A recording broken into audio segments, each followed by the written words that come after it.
Hi guys, so ito ay bale part 2 or somewhat kind of part 2 ng aking vlog earlier.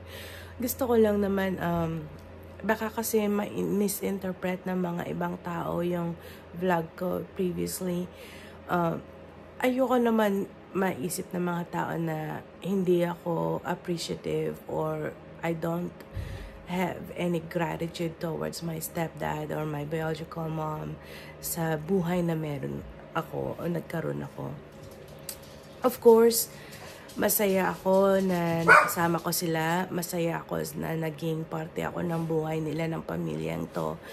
Pero nagkakaroon talaga ng pagkakataon sa isang pamilya na hindi kayo nagkakaroon ng pagkakaunawaan, nagkakaroon ng misunderstandings, and yung mga gusto ng magulang mo ay hindi yung gusto mo para sa'yo.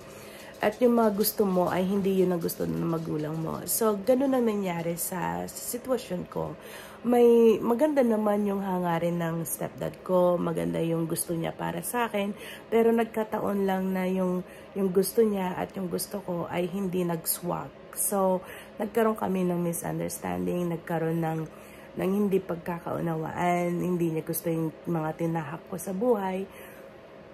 So, yun. So, alam ng mga tao ng pamilya ko sa Laguna na maganda naman yung aking naging buhay and maranya naman yung naging buhay ko. Hindi ko naman masasabi na spoiled ako. I'm definitely not spoiled na anak. Hindi ko nakukuha yung mga gusto ko. Hindi ko nasasabi yung mga gusto ko. I'm a very reserved person growing up. Pero not really. Naging ganun ako nung tumira na ako sa stepdad ko, sa biological mom ko. Pero lumaki nga ako, if you've seen my other vlog, lumaki ako sa Mayantok, Tarlac, sa mama at papa ko. And very open ako, very bubbly ako. Lahat nasasabi ko mga gusto at ayaw ko. Pero siguro kasi hindi naman ako ganun ka-open, ganun ka-close sa biological mom ko at saka sa stepdad ko. Although we both sides tried, may mga hindi lang talaga pagkakaunawaan sa isa't isa. And that's normal. That's normal with every family na hindi kayo magkaka-agree sa lahat ng bagay and mga sitwasyon sa buhay. So, gusto ko lang i-clarify yun. Kasi ayoko naman masabi ng mga tao na ang sama naman na nangyari. Hindi naman masama yung nangyari. Nagkaroon ng eye-opening na hindi lahat ng sitwasyon na nakikita ninyo or mga nasasabi ng mga tao ay totoo. There's always two sides or sometimes even three sides of the story. So, meron yung katotohanan na siguro ayaw tanggapin ng mga tao. Meron naman yung side ng isa at isa. So, the truth is, God sees the truth. God knows the truth. God understands what's going on. So, ang maganda lang dito is like, both sides moving on and hindi naman kami nagiging pabigat sa isa't isa. Hindi naman namin pinupush ang isa't isa na dapat ganito, ganyan. No, so maganda lang, gusto ko lang talaga i-clarify yon na I enjoyed my youth. Kasi naging masaya naman yung youth ko growing up. Naging caring naman yung stepdad ko. Very caring. Talagang trinato naman akong tunay na anak. So, given that, mapagmahal ang stepdad ko. So, I don't want anybody to think na ang sama naman na nangyari. No. It happens in every family. So, gusto ko lang yun i-clarify na walang hatred, walang samaan ng loob na hindi na, yung grudge, kumbaga, walang ganun.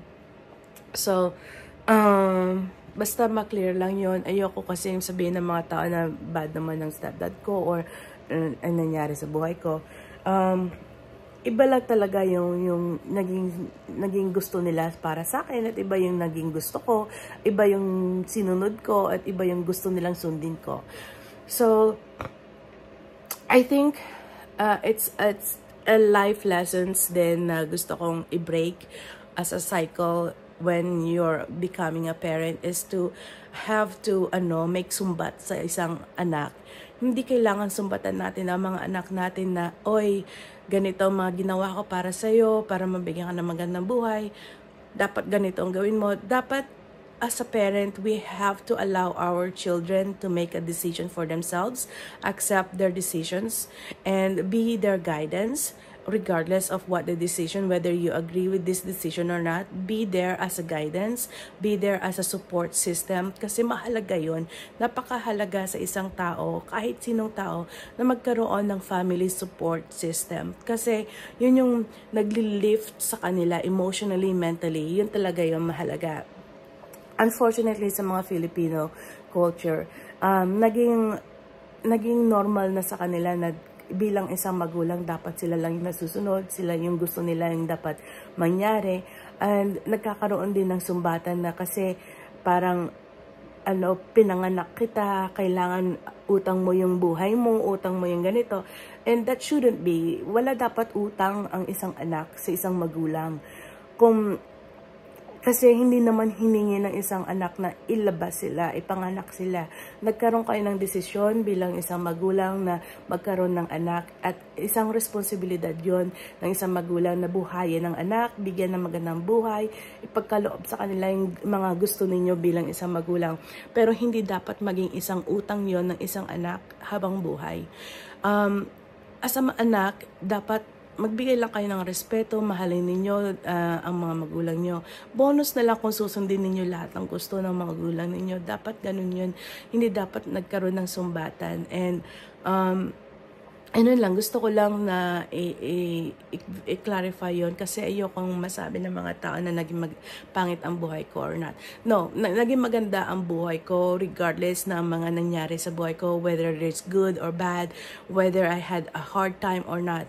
Regardless of what I have experienced in my life, I had a good life.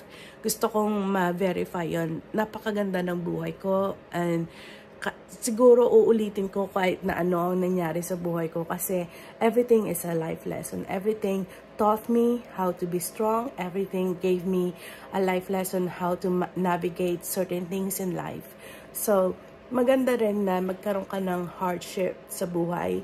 Hindi laging lahat naka-ready na sa'yo.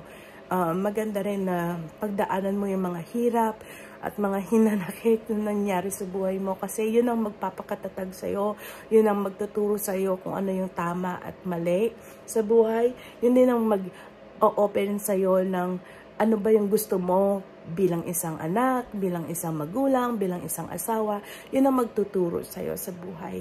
So, thank you po sa pagpapanood, thank you for watching, thank you sa pagpanood ng aking video, ng aking vlog. Sana maging liwanag ito, or I don't even know anymore. Please share, like, and subscribe. Thank you so much po sa pakikinig sa akin. And no hatred, only love and positivity to everybody. Thank you. God bless.